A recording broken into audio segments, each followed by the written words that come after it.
Hi folks, if it's Tacitus Today, your pushback channel. Thank you for joining this audio live stream.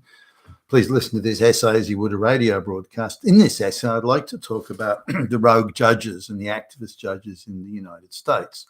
There are now so many intrusions by activist judges, up to and including now the Supreme Court, which I didn't think would happen, in putting a stop, a stay, a temporary delay, or a watering down of the policies of President Trump's administration. Now, judicial oversight is important, I think, to laws, particularly in this case where everything's being done by presidential decree, executive orders. So there needs to be oversight, just generally. I'm not talking oversight of President Trump, but just generally for all time, there needs to be that oversight. So we don't want to behave rashly and just try and railroad things through, as that would have effects, also create precedents that the globalists could later use and say, well, we don't care if a judge says this or says that. So the rule of law, a rule of law society, is very, very important. And what we're dealing with now is not a rule of law society in the United States or elsewhere around the Western world, by the way. The globalists have infected the entire legal system and deliberately and willfully placed radical activists all over the judicial system. And so it's that we're dealing with. So we're not dealing with should the rule of law be upheld or not. That's not the issue here. We're dealing with mass level subversion of the legal system by activists being placed in key judicial roles. And I believe that certainly in the case of the Supreme Court in the US, I wouldn't be surprised if they're getting leaned on or threatened or intimidated in some way. And I'll come back to that in a minute. So let's just clearly understand what we're dealing with. There has been mass subversion of the legal system. No one who wrote the Constitution or started, no one ever perceived that this could happen. No one ever thought that in the colleges, the law colleges of the United States, or again elsewhere around the Western world, that people would be taught saying, well, the law is not anything to do with the law. It's now restorative justice. It's now some mass system of tort. And we're going to re-engineer society using the law. And I'll come back to that again in a moment, just how that's being done and some examples that I've seen firsthand. What do we do about these activist judges? Well, again, we want to keep the rule of law. We want to keep judicial oversight. So let's assume those things we're not going to touch. So how else can we deal with this? Now, I'm a little surprised that with all the resources that the Attorney General, this is in the US, the Attorney General's Department has, and Pam Bondi and so on, that they didn't sort of see this coming. They saw all the activist judges, over 200 of them, as I understand, were installed by the Democrats during the last 4 years. But what went based on a senatorial majority that they achieved in 2020, that I believe was based on rigged election outcomes, as indeed the presidential election was. I think there needs to be a full and thorough investigation of those Senate elections. Because now I would argue if it can be proven that those votes for the Senate were rigged, and I could almost guarantee they were, then that makes the appointment of all these judges based on a false, illegitimate majority that those judges should be removed from their positions or given a short tenure or something, not allowed lifetime tenure on the basis of being appointed through illegitimate Senate elections. That's a separate matter, by the way, but I think it should be investigated. So how do we stop these rogue judges? Remember, they've been put in place by the globalists for this very purpose. This is their job. Their job isn't to judge on the law and the merits and the Constitution, this sort of thing. Their job is to make sure the globalist agenda is not interfered with, and anyone that opposes the globalist agenda or has policies that may, as indeed President Trump does, then their job as judges is to delay, subvert, harass, undermine, do whatever the fuck they have to try and stop these anti-globalist policies from being put into place, or if they are put into place, of neutralizing their effect. And when the reverse is the case, when there are millions upon millions of illegals flooding into the country, into the US, all these judges in these courts, oh, we don't have standing. No, we can't hear this. No, oh, no, it's not something we want to touch. And, oh, no, well, if the Biden administration says that they'll give a court date to these people 10 years in the future, that's good enough for us. We can let these people, and so on and so forth. So they can't do anything. Same as when President Trump in 2020, went to the Supreme Court and other courts with very legitimate claims of voter fraud and vote rigging and so on, that none of these courts wanted to touch. No, we don't know. We don't have standing. No, we can't hear this. But they're very aggressively dealing themselves into the game on all these issues today, which is why there are so many. Now the Supreme Court took me by surprise with the ACLU. Some affirmative action Shaniqua from the projects and legal aid office, ACLU, whatever, is somehow able to get a midnight hearing in the Supreme Court of the United States, an emergency hearing. I mean, are you kidding me? The president of the United States can't get an emergency hearing, or can't even get within a few days a hearing in the Supreme Court. That they won't touch it, in 2020 and so on. But some Shaniqua nobody can get an emergency hearing. Are you kidding me? I mean, that's are these Supreme Court justices? I'm not saying they are. They're not, by the way. But are they getting leaned on? Are they getting threatened or intimidated in some way? I mean, that seems astonishing. The Supreme Court of the United States gets out of bed at midnight to give an emergency ruling from some Shaniqua from the ACLU. I mean, excuse me. But this is where we are now. The issue here is one. I mean, it's twofold, or you could go in three layers. Again, we want to keep the integrity. What was once the integrity of the judicial system, and to keep judicial oversight. I think that's important. That really has to stay. But just looking through the judges that are making these decisions, whether it's Boasberg or numerous others, they all have, no, with a couple of exceptions actually, but they pretty much all have strident activist backgrounds and activist associations. Now, it should be. I mean, it shouldn't even be something we need to talk about. There was a time. And in my lifetime, where a judge, I know a few judges, and the judge from when he was only just appointed as a judge, was a story he tells anyway, was that he had a case coming before him, which was the sister of or a relative of someone he went to high school with, and he recognised the name and said, "Oh, is your brother Billy Bob?" I can't hear this case.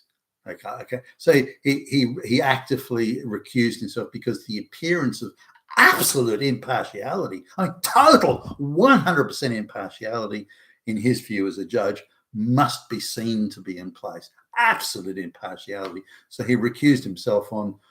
And I thought something was probably not enough to really justify it in that case, but nonetheless, the standards, the judicial standards that he held himself to were high. Now, it was considered normal practice if there was any conflict of interest that, again, even if it was indirect or on the tangent, you would recuse yourself, and another judge would be given the case to hear. And this was in days when it was just the next available judge, the next case that came up. So there was no matching, activist judges to particular cases and backroom arranging of that sort of stuff. So this standard of recusal, I believe, needs to be, I think, legislated. Maybe Congress needs to pass it. Maybe it's a presidential executive order that you cannot hear a case where, and it needs to be clearly laid out. You once lived in Chicago, and the litigants come from Chicago, therefore you can't. No. There has to be some direct relationship that would cause concern about impartiality, and it's not that the case isn't going to be heard, or it's going to be just heard by another judge. That's all.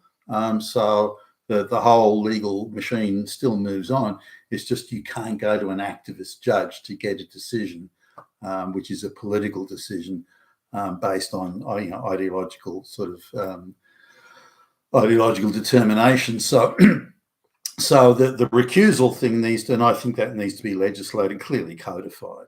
And that will favour nobody or disfavour anybody. It'll just mean that activist judges cannot hear cases where they have any sort of association. Now, I'm just thinking of one example now. Or say take Boasberg, where his family members are associated with NGOs that bring in and assist illegal aliens coming to the United States. I mean, that's a screaming impartiality issue there, or lack of impartiality, and that should disqualify. Boasberg himself should stand down on this, recuse himself on this. But if these activist judges won't, and they want to make their activist subversive decisions, then there needs to be a mechanism to force them to stand down. No, you're a fucking activist. You have activist associations and you have activist ties, activist background. You cannot hear this case. Now, another judge can hear it who has no activist background or associations at all, and they can hear it, and a decision there is still going to be judicial oversight. The judicial oversight will remain. There will be nothing that is going to affect that, but you can't have activists. So the recusal. So there has to be a mechanism for recusal. Now, if a judge still wants to take the case, even though they have the activist associations, they cannot make a determination. The decision cannot and must not be binding if the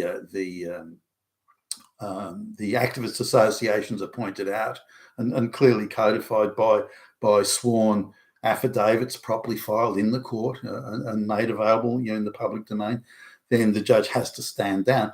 Or if they want to hang on to the case and make a decision, the decision is not binding. That decision has no effect, but it can be kicked up to kicked up to an appeal court, and the appeal court must have a minimum of 5 judges or something like that, and that the parties to litigation, that is, must agree on those judges and so on and so forth. So again, we must keep that judicial mechanism, I believe, in place, but stop the activists from having their effect. So if the activist judge hangs on to the case, refuses the recusal, then he can make whatever the fuck decision he or she wants. It's completely non-binding. That the whole case has to be kicked up to an appeals court, and only they can then act on it. Now, the issue of a stay on a government policy for two things that concern me. What a lot of these cases are is, certainly the ones that I've seen, is these activists can go to stop the Trump administration. These activists can go to a court and say, we think the administration might be going to do such and such. Maybe it could be, maybe. So we want to put a stay on that. Now, that's very difficult to oppose or to argue against. We think that Billy Bob might do this or that or something, but what evidence do you have? Well, none. We just think maybe he could, possible. So we just want to get in first and get ahead of the narrative here, and put a stop to that. No, that's not what courts are for. Courts of law are not for that. For fuck's sake, they're there to examine facts and evidence. Now, if you believe the law has been broken, or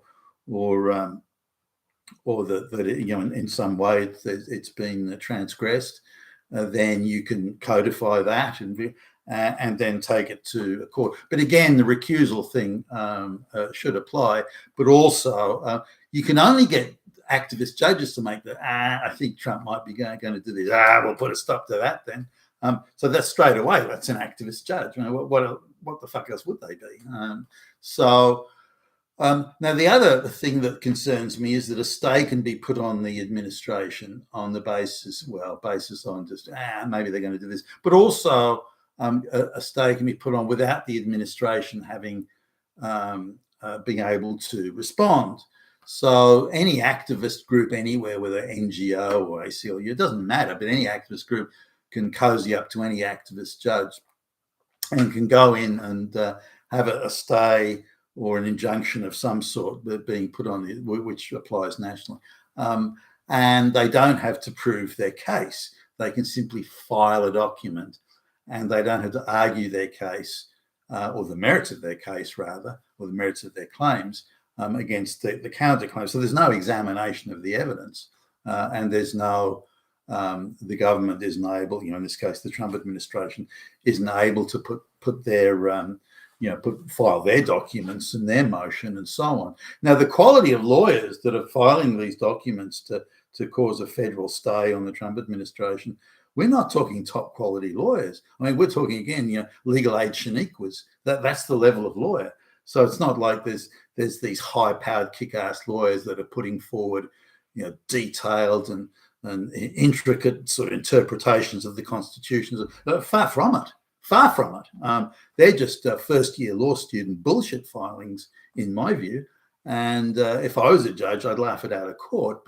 But again, we're dealing with activist judges that are quite clearly coordinating with activist elements such as NGOs and so on. So those are the so you can't put a stay on an injunction on until the other side has lodged their documents and appeared, their lawyers have appeared to argue their case. Now, you can put a time limit and say, listen, you can't get an injunction today. So this idea of an immediate injunction before the other side has put their case, that's got to stop. Now, you can give a time limit, say, look, I'll put an injunction on with, in 7 days or a period of time. I'll put an injunction on this if you haven't appeared and filed your documents within 7 days, or if it's some sort of super emergency within 3 days. But these activists are able to go to courts at Friday night, get an activist injunction imposed on Saturday morning, and it's sort of Tuesday before the administration can respond. Even at the earliest, that assumes the judge allows them as quick access to the legal process as they gave to the activists, which they tend not to do, by the way. They'll give the activists immediate midnight access, but when the government wants to respond, in this case, the Trump administration wants to respond, then suddenly the judge has got no time. And it'll be a few weeks before I can see you. Now, I'm going to... So I just want to sort of highlight that there needs to be a recusal law, and there needs to be that judge can't make a decision. It has to be kicked upstairs to an appeals court where all the parties must agree on the judges on that appeals court. And on the other side, there cannot be an injunction imposed until the other side, the Trump administration in this instance, has had a right of response. And the injunction can only be imposed after there has been a hearing. Sure, there can be a time limit and that, so the other side doesn't drag their feet. But these things could be simply and easily put in place and legislated against some of that by executive order, I think. And then, but it is impartial. No side is favoured in this. And again, with the laws that are crafted, they need to be impartial. But even impartiality now is enough to stop the globalists and their subversion tactics, because they are far from being impartial. They are radical activists attempting to impose and protect the globalist project. Now, just coming to how does this work?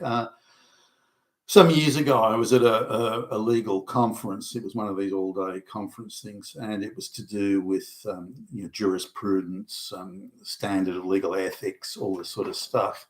It was all a load of bullshit, actually. The whole thing was stacked with activists and ideological fanatics, which alarmed me. I was seriously alarmed by this, because to me the law, must be and seem to be, absolutely objective and impartial.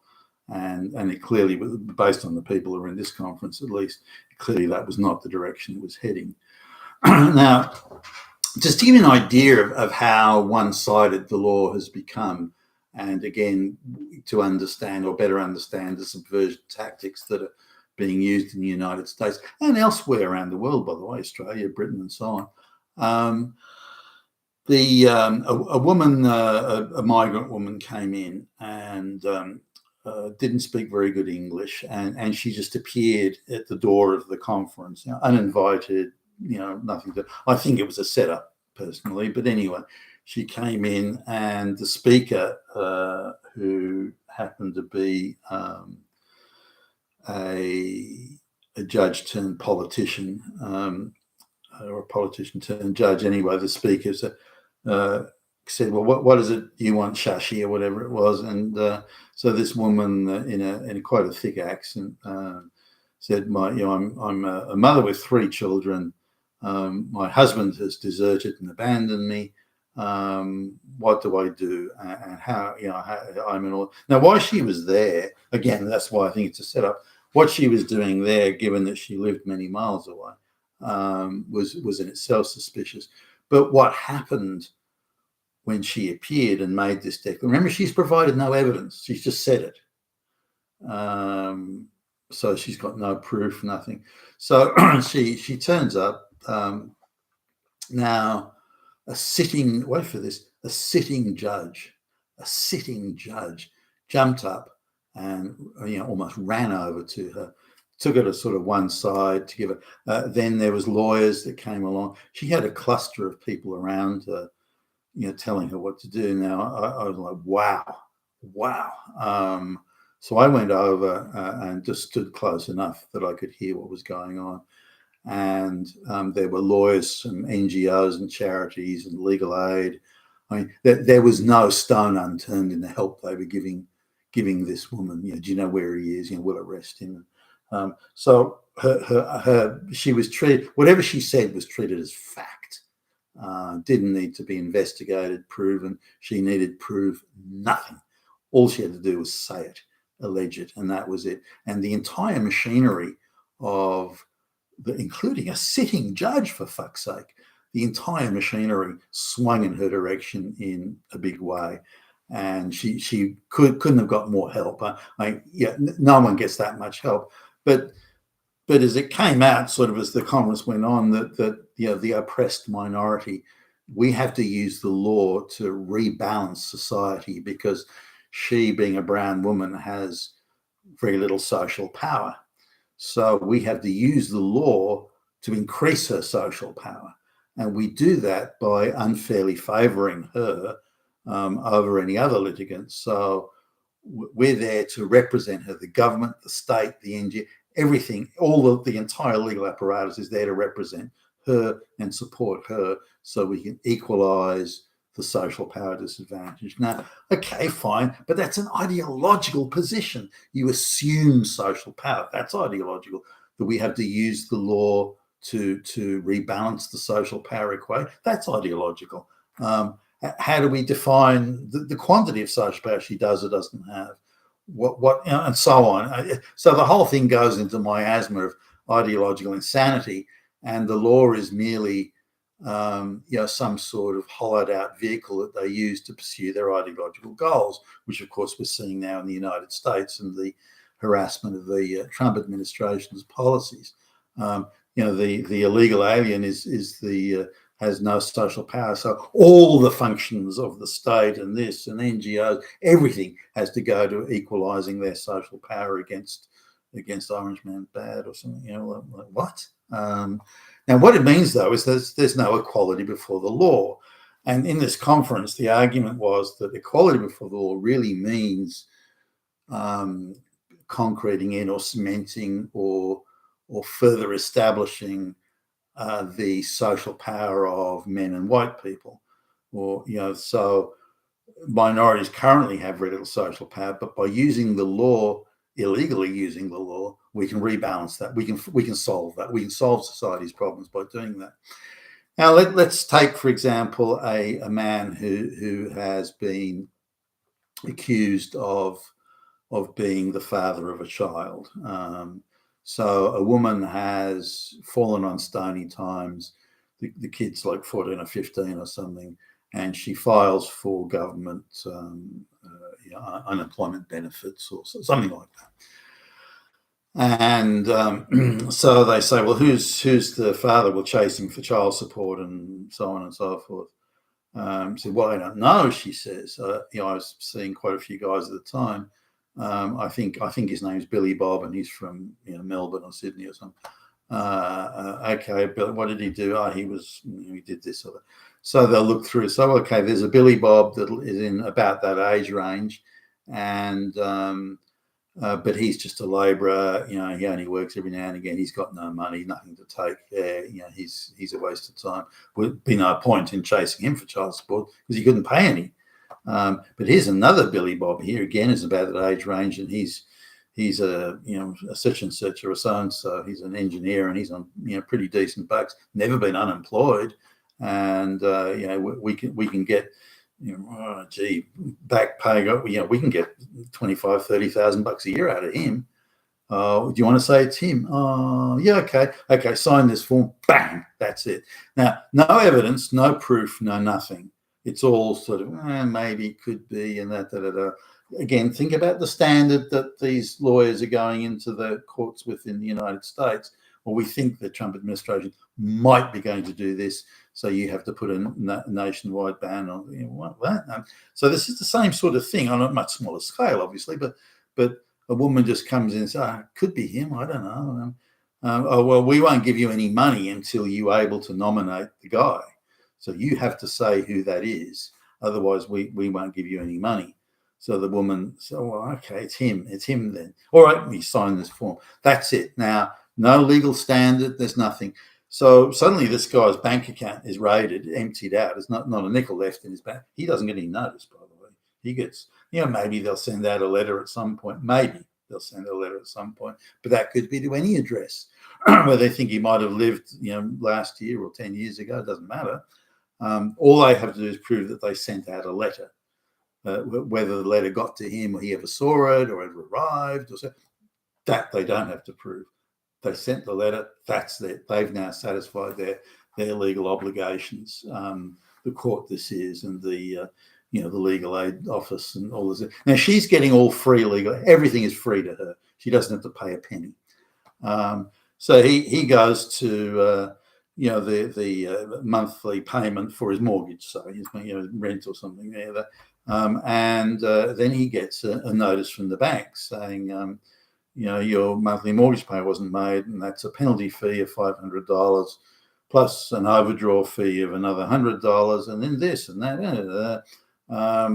So you're now in arrears on your mortgage, and you owe the bank $1,000 for default. And they're going, what? I've got plenty of money in there, and so he goes to the bank. Now they have a special department that handles this. So they can't tell him, look, actually, we the money got taken out by the alimony people or the child support people, and they gave us a letter of demand, so we just handed over all your money to them. It's a special department that handles that, and he has to go through a fairly lengthy process to find out. It can take him several days. He's obviously, his stress levels are through the roof here. What's happened? What's going on? I had $50,000 in that account. It's all disappeared. What's happening?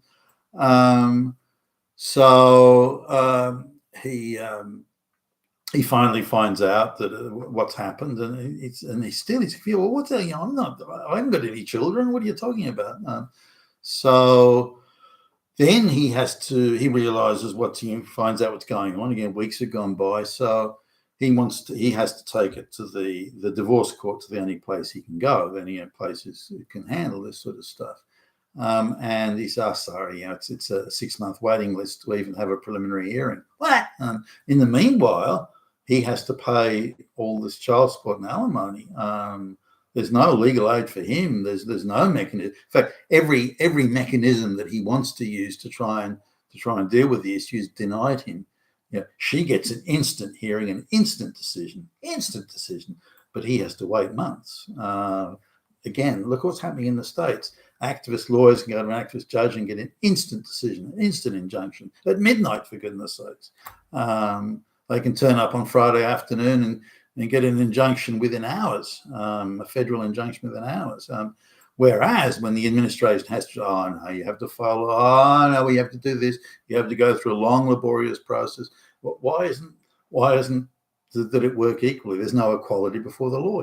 Same with this guy. So eventually he gets to court, and he's got his documents there, and he's gets the birth certificate, great expense. He's hired a private investigator. He's done all this sort of stuff, and he's got the birth certificate now for the kid, and his name's not on it. It's some other name, Jimmy Jack, and he said, well, my name's Billy Bob, and it says Jimmy Jack here on the thing. So he gets to go with the judge. Goes, well, don't care. She said you are, and as far as we're concerned, those are the facts. So if you want to dispute it, then you need to do much better than produce a birth certificate. Well, it's not my name on the birth certificate. No, don't care. The burden of proof you must meet is very high. The burden of proof, she, the one with the least social power in me, is very low. That's how it is, motherfucker. And so this is again, we see this playing out all across the activist judicial sphere. One side, the supposed low social power side, need the illegal immigrants as well. I might be, my family might get murdered, or I might get murdered if I go back. Bang, that's it. Now you have to prove, the people that don't want the illegal immigrant, they have to prove, you've got to prove that's not true.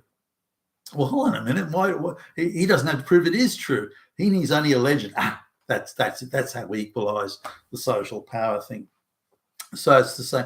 So then the guy says, well, all right, then let's do a DNA test. The guy in the court says who's been told he's the biological parent of this 15-year-old kid. He said, well, it's a DNA test. He said, I don't even know this woman. No, you can't do a DNA test unless the woman agrees. You can only do it if she agrees. Well, what are you talking about? She agrees. I'm saying I'm not the biological parent of the thing. Well, we say you are, and you will remain so until this court decides otherwise. Consider the recent ruling in the Supreme Court of the United States. So he's got to go then into a civil court, sue the woman separately to get a court order to be able to do the DNA test. So he does that.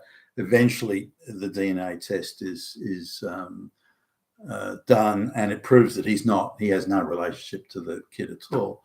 But in the meantime, they've managed to, get $100,000 out of him to give to this woman. So he reasonably says, "Well, I never was the, if you had proper legal processes, I could have proved that from word one. But instead, you stacked everything, put every obstacle in my way to proving that I wasn't the biological parent of the child. So I lost $100,000, and that's even before all the legal fees and others. The guy's out of pocket over $200,000 in total, and he probably won't recover from that. A loss of that sort of magnitude. So he says he wants to be paid back. So he takes that to court and says, well, nah, she only has to pay you back if she wants to. If she doesn't want to, then she doesn't have to. So he then takes it to the civil court to get the money back. But the civil court says, well, she's actually spent all the money. So she only spent it, so she wouldn't have to give it back to me. Doesn't matter. She spent all the money. And I mean, you don't want this poor woman to go through any more. Well, what do you mean, poor woman? They've stolen $200,000 off me. What are you talking about? But this is what the judicial system has become. This idea of social engineering, rebalancing social power. And this is where the two-tier justice comes. And the two-tier justice cuts in two ways. One, if you oppose the globalist project, then you're going to be dealt with harshly and brutally. If you're in support of the globalist project, Black Lives Matter riots, this sort of thing, then you can, up to and including, murder, you can do, and arson, and so you can get away with, because this is in support of the globalist project. Again, the two-tier justice system, and of course, when there's two groups, where one is ideologically deemed as having lesser social power, and these activist judges have no qualms whatsoever about using their position on the bench as a judge to engage in activist behaviour, and they consider it not only something that should be done, but that it must be done, and it somehow creates a better world by them doing it, by not relying on facts, not relying on evidence, and by running a two-tier justice system. You've been with Tacitus today, your Pushback channel. Thank you for listening.